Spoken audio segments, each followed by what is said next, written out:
Universitas Teguh. Spesialisasi saya adalah mengajar mata kuliah manajemen kesehatan ikan yang berbobot 3 SKS. Pada video kali ini, izinkan saya menyampaikan teknik pengajaran saya menggunakan metode DIE, Delivery, Interaction, and Assessment pada mata kuliah yang saya ampuh, yaitu mata kuliah manajemen kesehatan ikan. Pertama, delivery atau penyampaian mata kuliah manajemen kesehatan ikan kepada mahasiswa, yaitu menggunakan textbook dan jurnal ilmiah. Salah satu textbook yang saya gunakan adalah buku karangan Junius Akbar dan Shahraj Franz dengan judul Manajemen Kesehatan Ikan. Adapun jurnal yang saya gunakan adalah jurnal yang berhubungan dengan mata kuliah ini, baik jurnal nasional maupun jurnal internasional. Penggunaan jurnal pada mata kuliah ini adalah untuk memperoleh informasi terkini terkait hal-hal mengenai manajemen kesehatan ikan. Nantinya, pada waktu yang telah ditentukan, mahasiswa akan membahas materi pertemuan menggunakan jurnal terkait. Mahasiswa akan merangkum dan mempresentasikan terkait materi yang diberikan. Presentasi yang dilakukan bersifat kelompok dan setiap kelompok memiliki kemungkinan yang sama untuk presentasi sehingga mahasiswa akan lebih mempersiapkan diri. Yang kedua, interaction atau bagaimana cara saya berinteraksi dengan mahasiswa. Dalam perkuliahan, ada beberapa saluran komunikasi yang saya gunakan. Pertama, ketika di dalam kelas. Ketika di dalam kelas, saya selalu mengajak mahasiswa untuk berpartisipasi aktif dalam berdiskusi, bertanya, dan menjawab. Yang kedua, saya menggunakan media sosial untuk komunikasi antara mahasiswa. Aplikasi yang saya gunakan yaitu WhatsApp. Ketiga, assessment atau bagaimana cara saya menilai mahasiswa. Pada pertemuan pertama, saya selalu menjelaskan kontrak perkuliahan yang disepakati bersama antara mahasiswa dan dosen. Di dalam kontrak perkuliahan tersebut, memuat bagaimana cara saya menilai mahasiswa dan bobot penilaiannya. Hal ini membuat mahasiswa tahu lebih awal bagaimana cara penilaian mata kuliah manajemen kesehatan ikan dan membuat mahasiswa lebih siap dan bisa menyusun strategi agar mendapatkan nilai terbaik. Oke, baik, selanjutnya saya akan mendeskripsikan mata kuliah yang saya ambil, yaitu mata kuliah manajemen kesehatan ikan. Secara singkat, mata kuliah ini mendeskripsikan prinsip-prinsip tentang pengolahan atau manajemen kesehatan ikan secara terintegrasi melalui tindakan pencegahan, pengobatan, dan penanggulangan penyakit ikan dengan memperhatikan aspek inang, patogen, lingkungan, dan dinamika penyakit pada budidaya ikan. Capaian pembelajaran mata kuliah ini adalah yang pertama, capaian pembelajaran ranah sikap, yaitu bertanggung jawab pada pekerjaan sendiri, dapat kerjasama, dan menyesuaikan diri dengan lingkungan ilmiah dan pekerjaan dalam perikanan budidaya. Capaian pembelajaran ranah keterampilan umum, yaitu mampu melakukan supervisi, monitoring, dan evaluasi di dalam industri pembenihan, pendederan, pemisahan ikan, produksi pakan alami dan buatan, diagnosis penyakit dan pengendalian penyakit, dan pengelolaan kualitas air secara mandiri atau kelompok. Ranah keterampilan khusus yaitu mampu mengidentifikasi dan mengendalikan hama dan penyakit ikan.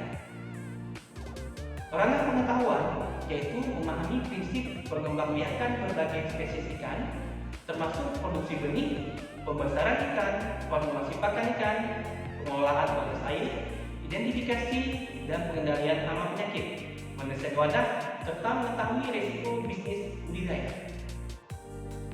Materi yang didapat pada mata kuliah manajemen kesehatan ini adalah pertama, konsep dasar manajemen kesehatan ikan pada budidaya ikan. Yang kedua, kebijakan dan strategi manajemen kesehatan ikan. Yang ketiga, konsep penyebab terjadinya penyakit infeksi dan non-infeksi pada budidaya ikan. Yang keempat, penyakit infeksi yang disebabkan oleh parasit. Yang kelima, penyakit infeksi yang disebabkan oleh jamur. Yang keenam, penyakit infeksi yang disebabkan oleh bakteri. Yang ketujuh, penyakit infeksi yang disebabkan oleh virus. Yang kedelapan, penyakit non infeksi akibat lingkungan. Yang kesembilan, penyakit infeksi akibat defisiensi nutrisi. Yang ke-10, kebutuhan nutrisi pada budidaya ikan. Yang ke-11, konsep biodiversitas pada sistem budidaya ikan. Yang ke-12, konsep pengendalian penyakit pada sistem budidaya ikan. Yang ke-13, pengendalian penyakit ikan. Yang ke-14, probiotik pada budidaya ikan. Selanjutnya, saya akan menyampaikan teknik pembelajaran saya menggunakan model pembelajaran secara langsung atau luring dan menggunakan model pembelajaran reading, questioning, and answering atau FEA. FEA yaitu model pembelajaran yang dirancang membuat mahasiswa lebih aktif membaca, bertanya, dan menjawab sehingga materi yang diberikan lebih mudah diserap. Model pembelajaran yang saya gunakan adalah dengan berdiskusi, tanya jawab, dan penugasan. Teknik pembelajaran yang saya gunakan adalah dengan menjelaskan, bertanya, dan presentasi. Berikutnya, saya akan menampilkan proses pengajaran yang saya lakukan pada pertemuan ke-15 dengan judul materi pertemuan pengendalian penyakit yang disebabkan oleh penyakit infeksi dan non-infeksi. Selamat menyaksikan.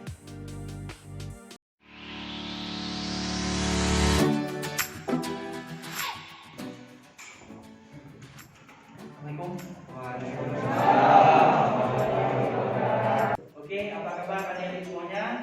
Baik. Alhamdulillah ya. Sehat semua? Sehat. Oke, sudah siap untuk melakukan perkuliahan pada siang hari ini? Ya. Oke, baik. Sebelum mulai kuliah, ada baiknya kita mulai berdoa kepada Allah Subhanahu wa Ta'ala. Ada yang mau kita doa? Oke, baik. Silakan, taruh. Baik, mohon perhatian semuanya. Sebelum kita memulai perkuliahan kita pada hari ini, marilah kita sama-sama untuk berdoa sesuai dengan keyakinan masing-masing. Berdoa dimulai.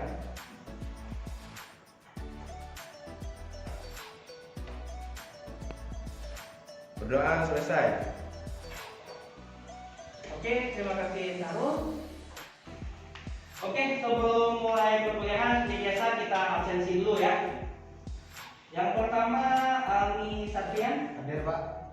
Zainul M. Habibullah. Hadir, Pak. Rina Farida. Hadir, Pak. Nanda Bintang Mulia. Hadir, Pak. Oke. Ermayanis. Hadir, Pak. Oke, adik-adik. Ada yang tahu materi apa kita hari ini? Oke, bagus. Berarti baca apa materi yang saya kirimkan di grup WA. Oke, sebelumnya siapa yang tahu? Acungkan tangannya. Oke ya, berarti benar ya. Kalian mempelajari materi yang sudah saya berikan. Oke, silakan Selina. Materinya apa? Materi kita kali ini yaitu berjudul mengenai pengendalian penyakit yang disebabkan oleh penyakit infeksi dan non-infeksi, Pak. Kita belajar pengendalian penyakit yang disebabkan oleh penyakit infeksi dan non-infeksi. Ya, sebelumnya adik-adik ini siang-siang ini ya, kalian tidur nih ya.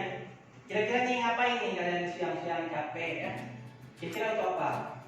Ya, banyak filosofi ataupun motivasi-motivasi yang diberikan oleh pendahulu kita membuat kita itu agar lebih termotivasi untuk belajar. Salah satunya itu jika kamu tidak tahan dengan lelahnya belajar, maka kamu harus tahan dengan perihnya kebodohan. Ya, itu yang dikatakan oleh Imam Syafi'i. Dan juga hidup seakan-akan kamu akan mati besok. Belajarlah seakan-akan kamu akan hidup selamanya. Ini yang dikatakan oleh Ahmad Al-Ghazali. Oke, sebelum kita mulai materi hari ini, ada baiknya kita mereview materi minggu lalu, yaitu tentang konsep pengendalian penyakit pada sistem budidaya ikan. Oke, di antara para mahasiswa dan mahasiswi ada yang ingin mereview? Oke, silakan Nanda. Pada minggu lalu itu menjelaskan bahwa penyakit pada ikan dapat disebabkan karena adanya 3 interaksi, yaitu yang pertama inang, yang kedua itu lingkungan, dan yang ketiga patogen atau penyebab penyakitnya, Pak. Oke, baik. Kemudian ada yang bisa mengambil komandannya? Saya, Pak. Oke, silakan Aris. Jadi materi minggu lalu Pak kan Itu konsep pengendalian penyakit ada 3, Pak. Yang pertama itu media atau pemeliharaan. Yang kedua ikan itu sendiri. Dan yang ketiga pengendalian lingkungan, Pak. Oke, baik, benar sekali ya. Oke, tepuk tangan untuk Nada Zakari.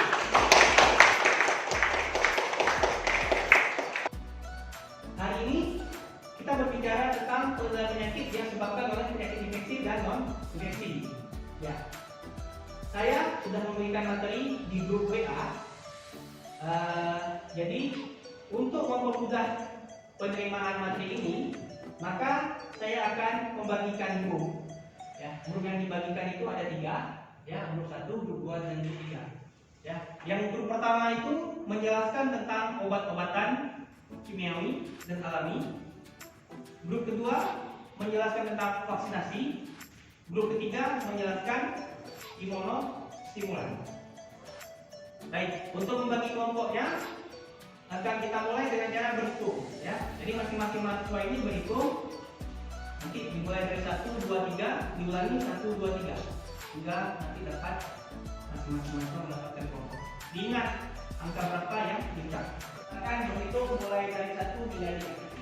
1, 2, 3, 1, 2, 3, 1, 2, 3, 2, 3, 1, 2, 3, 2, 3. 1, 2, 3. Oke, baik. Nanti kelompok 1 berada di sebelah kanan saya, kelompok 2 berada di tengah, kelompok 3 berada di kiri saya. Oke, selama menjalankan diskusi kelompok, tetap menjaga protokol kesehatan. Ya, masker tetap dijaga. Ya. Oke, baik.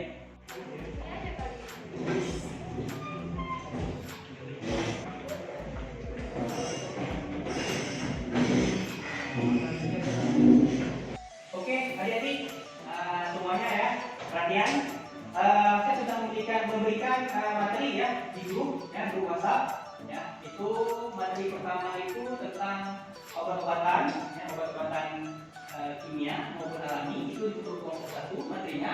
Yang materi kedua tentang vaksinasi, itu kelompok 2. Ya, materi ketiga tentang imunostimulan, itu untuk kelompok 3.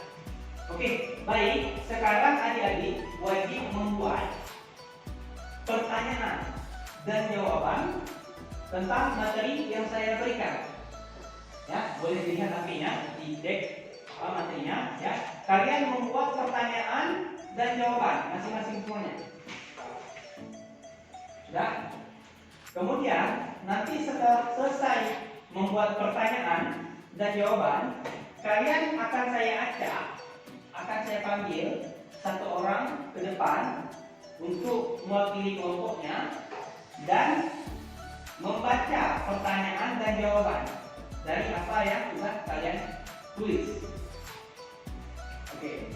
Kemudian setelah itu adik-adik dari kelompok 1 presentasi, kelompok 2 dan 3 boleh bertanya.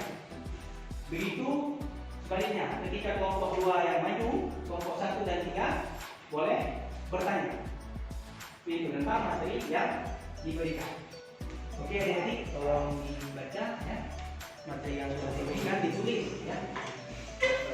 Tulis materi yang sudah diberikan. Ya, nanti jika ada kendala yang tidak paham bisa bertanya kepada saya. Ya. Jangan lupa untuk membuat pertanyaan serta jawaban, karena nanti akan dipresentasikan ke depan. Oke, bagaimana ini? Oke, langsung ditanyakan ya.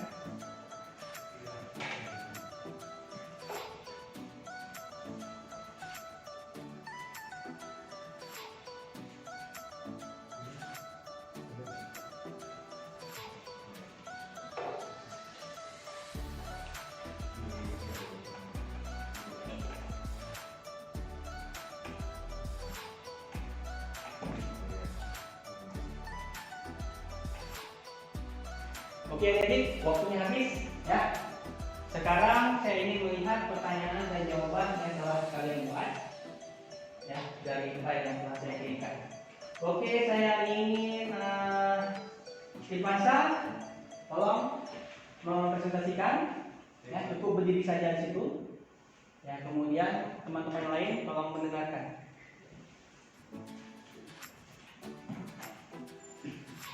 Pemberian obat-obatan baik kimiawi maupun alami.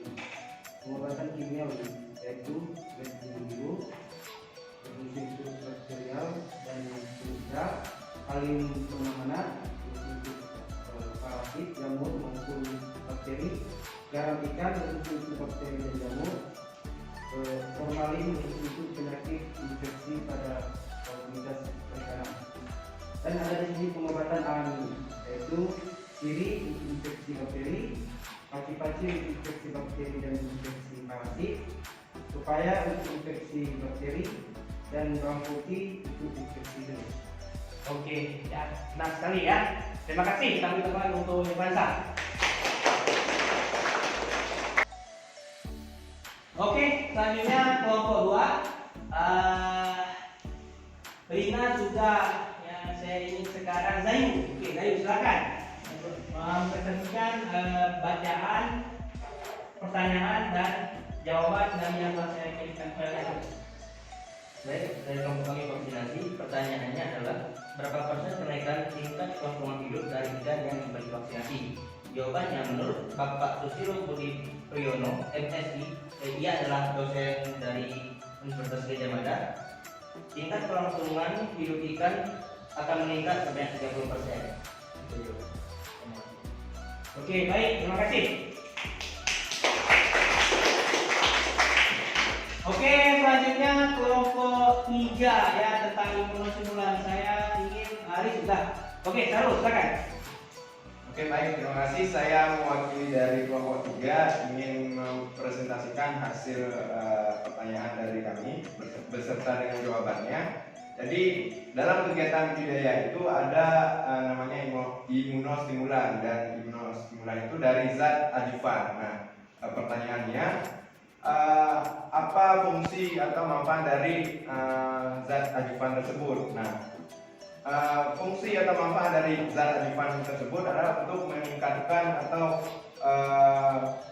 meningkatkan sistem kekebalan tubuh pada ikan, yaitu untuk melawan virus atau penyakit dari luar. Mungkin hanya itu presentasi dari saya. Sekian dan terima kasih. Oke, terima kasih untuk saya. Oke, adik-adik, dari materi kelompok 1 tentang obat-obatan kimia dan alami, apakah ada yang ingin bertanya? Saya Pak. Oke, silakan Ami. Baik, terima kasih. Di sini saya ingin bertanya kepada kelompok 1 mengenai obat-obatan kimiawi dan alami. Nah, dalam proses budidaya yang bagus atau yang lebih baik untuk ikan budidaya itu kita gunakan obat kimiawi atau obat alami. Sekian mungkin pertanyaan dari saya. Terima kasih. Oke, baik ya, bagus sekali ya. Mungkin kelompok 1 ada yang bisa menjawab? Oke, silakan Anda. Baiklah, saya akan mencoba menjawab pertanyaan dari kelompok 3. Pengobatan yang lebih baik yaitu pengobatan yang menggunakan bahan alami, karena bahan alami ini tidak menyebabkan efek samping terhadap ikan yang diberikan pengobatan. Sekian jawaban dari saya. Terima kasih. Oke, baik. Gimana Ami? Bisa terima jawabannya? Bisa Pak. Oke, baik, benar sekali ya. Oke, selanjutnya ada lagi yang ingin bertanya tentang vaksinasi? Pak. Oke, silakan. Baik, saya dari kelompok 3 ingin bertanya kepada kelompok 2. Yang pertanyaannya adalah bagaimana cara penerapan vaksinasi pada ikan? Oke, baik. Siapa? Enggak? Oh, Lofi, silakan.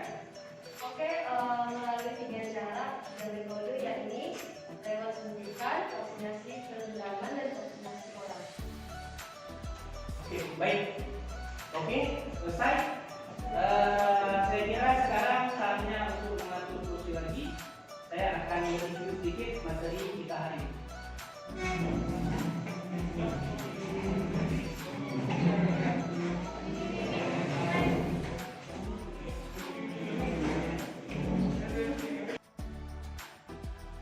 Oke, adik-adik, setelah membuat pertanyaan dan membuat jawaban tadi, mungkin saya akan sedikit mengulas tentang materi yang sudah kita pelajari hari ini. Baik, kita hari ini kan mempelajari tentang pengendalian penyakit yang disebabkan oleh penyakit infeksi dan non-infeksi. Nah, tadi kalian sudah membaca artikel yang telah saya berikan di dalam buku. Ya. Yang pertama itu ada klasifikasi penyakit. Ya. Penyakit itu ya ada dua, ya terbagi dua. Itu ada penyakit infeksi dan non-infeksi.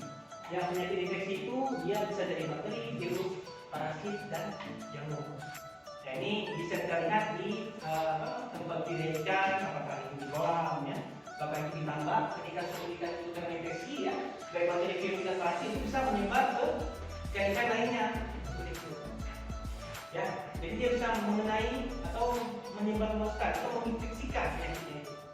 Ya, beda dengan infeksi itu bisa dari lingkungan, makan dan genetik. Ya, dimana kalau kita bicara tentang pakan, ini bisa kita punya satu kolam, ada kolam satu lagi, ya. Jadi misalnya pemberian pakan hanya pada satu kolam yang tidak sesuai dengan prosedur, maka hanya satu kolam itu saja yang kena, atau ikan tersebut saja yang kena. Seperti itu, ya. Itu juga dengan genetik.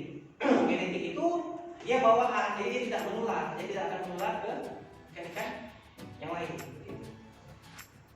Oke, kemudian saya sudah jelaskan bahwa ada 3 cara untuk pengendalian penyakit infeksi pada budidaya, ya. Yang pertama ada dengan pemberian obat-obatan, kimia dan alami.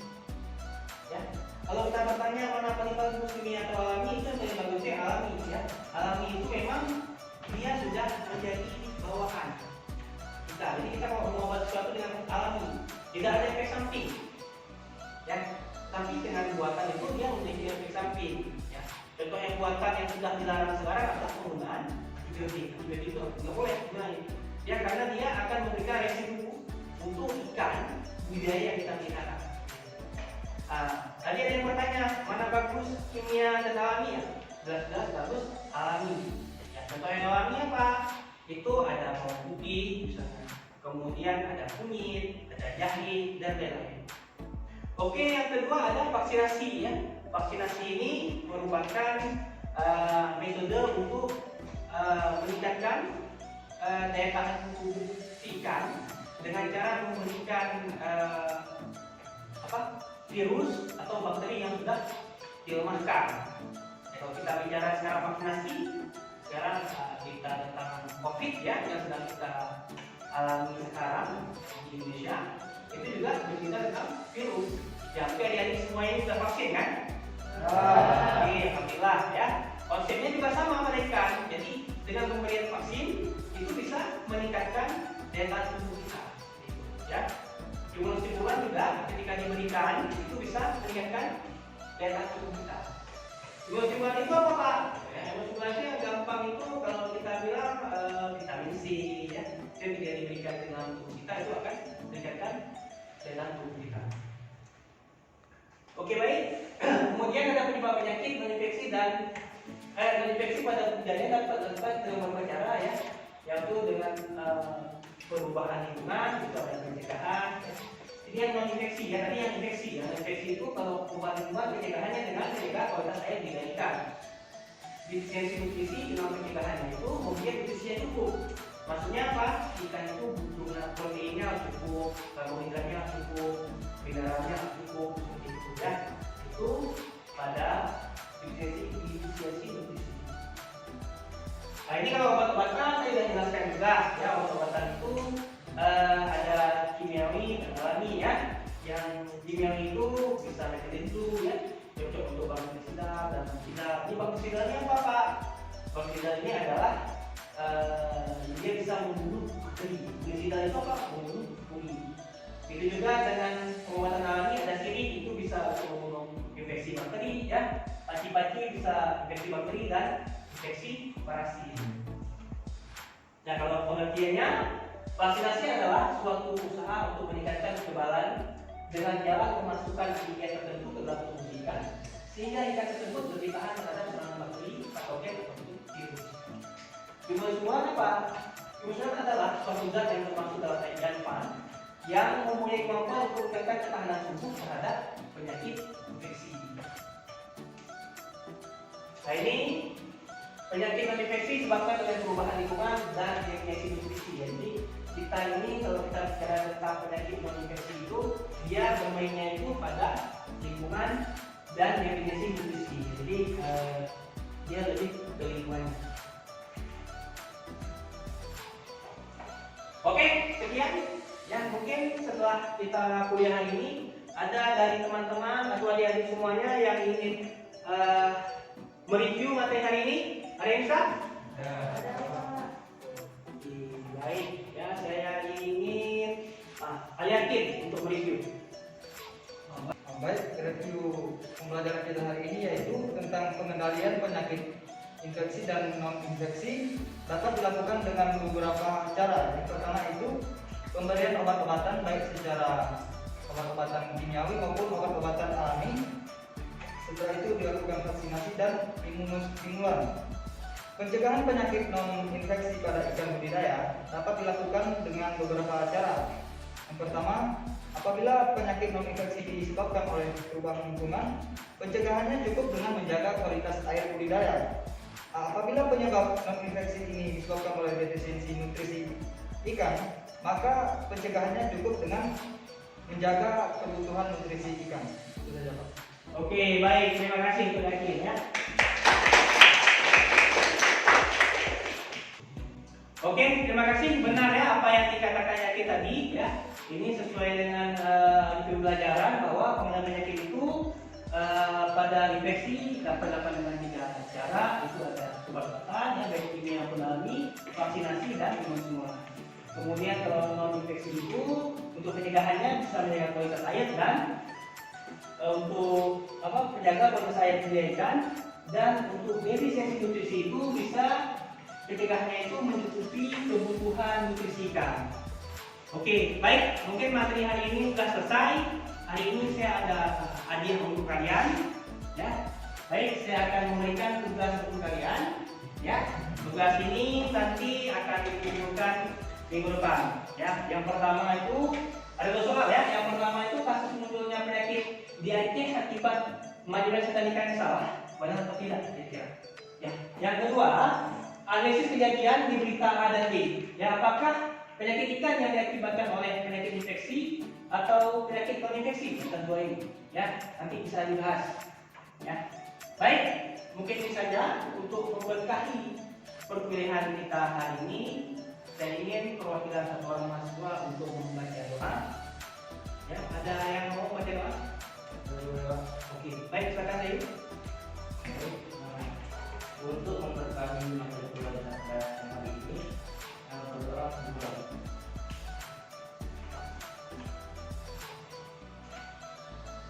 Selesai. Oke, terima kasih. Materi pembelajaran kita hari ini selesai. Mohon maaf jika ada kesalahan. Wassalamualaikum warahmatullahi wabarakatuh. Waalaikumsalam warahmatullahi wabarakatuh.